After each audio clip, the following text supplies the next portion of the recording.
ఇకపోతే ఈ రాష్ట్రంలో రైతన్నలతోటి అధికారంలో ఉన్న పార్టీ ప్రతిపక్షంలో ఉన్నటువంటి పార్టీ రైతుల్ని గందరగోళానికి గురి చేసేటువంటి ప్రయత్నం చేస్తూ ఉంది. ఒక ఆయన అంటాడు యూరియా ఎవరు చేస్తే వాళ్ళకి ఓటేస్తామంటాడు. అంటే ఎంతసేపు ఓట్లు సీట్లు ఎట్లా అధికారం పొందాలనే ధ్యాస తప్పితే ప్రజల పట్ల కన్సర్న్ లేదు. మేము అధికారంలో ఉన్నప్పుడు ఎక్కడ కూడా యూరియా కోసం చెప్పులు లైన్లో పెట్టలేదు. ఇవాళ కూడా మీరే లైన్లో పెట్టించి కావాలని ఫోటోలు దించిపిస్తూ ఉన్నారు. రైతన్నలకి నేను చేసేటువంటి అప్పీల్ ఏంటంటే యూరియా ఇచ్చేది కాంగ్రెస్ కాదు, తెచ్చేది టీఆర్ఎస్ కాదు. ఇచ్చేదైనా తెచ్చేదైనా భారత ప్రభుత్వం నరేంద్ర మోడీ గారి నాయకత్వంలో ఈ రాష్ట్రం నుంచి ప్రాతినిధ్యం వహిస్తున్నటువంటి 8 మంది ఎంపీలం, 2 కేంద్ర మంత్రులు తెలంగాణ రాష్ట్రానికి కావాల్సిన 50,000 టన్నుల యూరియాని, మెట్రిక్ టన్నుల యూరియాని వారం రోజులలో తీసుకొస్తాం.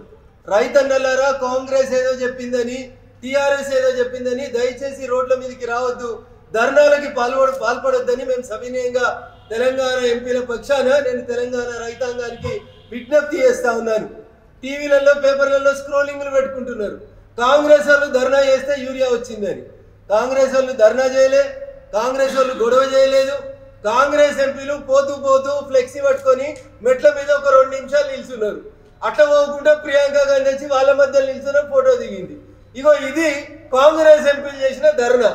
వాళ్ళు ధర్నా చేసినట్ట మేము వాళ్ళ ధర్నాకు భయపడి మేము యూరియా ఇచ్చినామంట. అందుకని నేను రాజకీయాలు మాట్లాడదలుచుకోలేదు, కానీ రాజకీయ నాయకులు ఈ రాష్ట్రంలో కాంగ్రెస్ టీఆర్ఎస్ రైతన్నలను పెడుతున్నటువంటి గోసని దృష్టిలో పెట్టుకొని బాధ్యత గల ఒక ఎంపీగా నేను రైతన్నలందరికీ కూడా సవినయంగా చేసేటువంటి అప్పీల్, దయించి 1 వీక్ వచ్చే సండే లోపు అందరికీ సరిపోయేంత యూరియాని అంతటా పంపిస్తాం. ఇప్పటికే ఈ నెలకి ఆగస్టు నెలకి సరిపోయేంత యూరియాని పంపించడం జరిగింది. కానీ రాష్ట్ర ప్రభుత్వం యొక్క మిస్ మేనేజ్మెంట్ వల్ల, అధికారుల యొక్క ముందు చూపులేని తలం వల్ల యూరియా దొరకలేదు అనగానే ప్రతి రైతు వచ్చి లైన్లో నిల్చోవడం వల్ల ఈ కృత్రిమమైనటువంటి కొరతను సృష్టించి కొంతమంది డీలర్లు అమాయకులైతున్నటువంటి రైతన్నల్ని గోసపెడతా ఉన్నారు. రైతన్నలారా, భారత ప్రభుత్వం నరేంద్ర మోడీ గారి తరఫున అందరికీ సరిపోయేంత యూరియా వస్తుంది. దయచేసి చెప్పులు పెట్టి లైన్లో పెట్టి వీళ్ళు ఫోటోలు దించుకొని మేము ధర్నా చేస్తాం, మేము యూరియా తెస్తే ఓటేస్తాం, మేము ఇలా ఓట్లు అడుక్కోవడానికి రాలేదు, దయించి ఓట్లేసిరు, మమ్మల్ని పంపించిరు, మీ పక్షాన మేము జవాబుదారీగా ఉంటాం, మేము నడ్డా గారిని కలిసి మాట్లాడినాం, రావాల్సినటువంటి ఇతర దేశాల నుంచి, ప్రపంచంలో ఉన్న మిగతా దేశాల్లోంచి భారతదేశానికి దిగుమతి కావాల్సినటువంటి యూరియా విషయంలో ఆపరేషన్ సింధూర్ అనే యుద్ధం వల్ల కొంచెం ఆలస్యం జరగడం వల్ల దయచేసి ఈ 8 రోజులు సహకరించాల్సిందిగా రైతన్నలకు అందరికీ కూడా సవినయంగా విజ్ఞప్తి చేస్తా ఉన్నాను.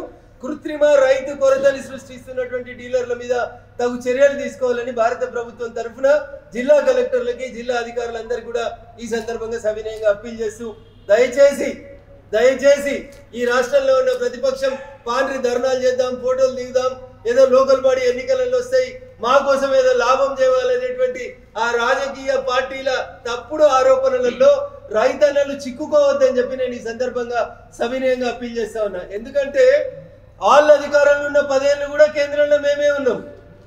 టీఆర్ఎస్ ఈ రాష్ట్రంలో అధికారంలో ఉన్నప్పుడు, చంద్రశేఖరరావు గారు అధికారంలో ఉన్నప్పుడు కూడా భారత ప్రభుత్వమే యూరియా ఇచ్చింది, నరేంద్ర మోడీ గారే యూరియా ఇచ్చిండ్రు. ఇప్పుడు కూడా నరేంద్ర మోడీ గారే ఇస్తారు, రేవంత్ రెడ్డి గారు అధికారంలో ఉన్నా ఇంకొకరు అధికారంలో ఉన్నా ఇస్తాం.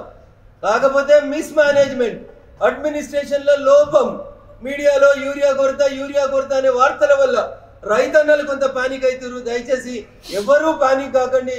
వారంలో తెలంగాణ రాష్ట్రానికి రావాల్సినటువంటి, తెలంగాణ రాష్ట్ర ప్రభుత్వం పెట్టుకున్నటువంటి 50,000 మెట్రిక్ టన్నుల యూరియాని యాజ్ ఇట్ ఈజ్ గా తీసుకొచ్చి దించే బాధ్యత భారతీయ జనతా పార్టీ పార్లమెంట్ సభ్యులం మేమందరం చేస్తాం.